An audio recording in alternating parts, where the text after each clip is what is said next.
Idi Amin was not born into power.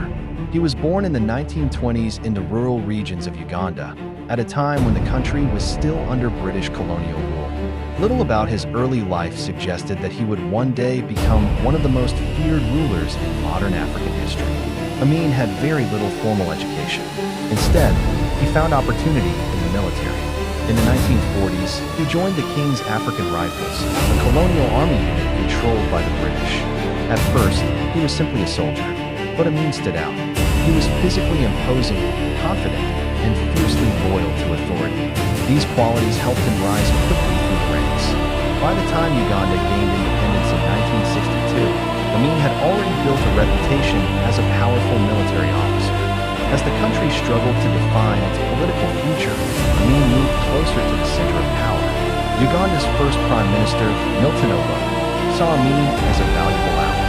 But alliances built on ambition rarely last forever.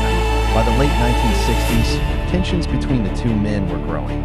Then, in January 1971, while Obote was abroad attending a political conference, Amin made his move. The military seized control of the government. Radio stations announced that the army had taken power. Uganda had a new leader, Idi Amin. At first, many Ugandans celebrated the coup. They believed Amin would restore stability and remove corruption. But what began as hope soon turned into fear. Amin ruled with absolute authority. Opposition was not tolerated. Critics disappeared. Political rivals were arrested, exiled, or killed.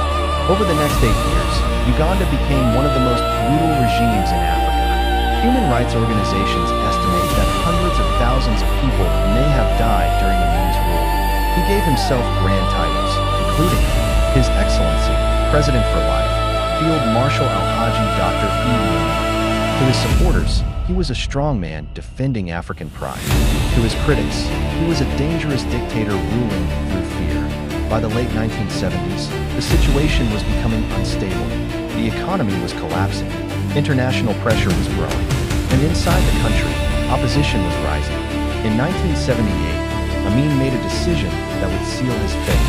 He ordered Ugandan troops to invade neighboring Tanzania. It was a gamble, and it failed. Tanzania responded with overwhelming force. Together with Ugandan exiles and rebel fighters, they pushed Amin's army back. City after city fell. In April 1979, the capital city of Kampala was captured.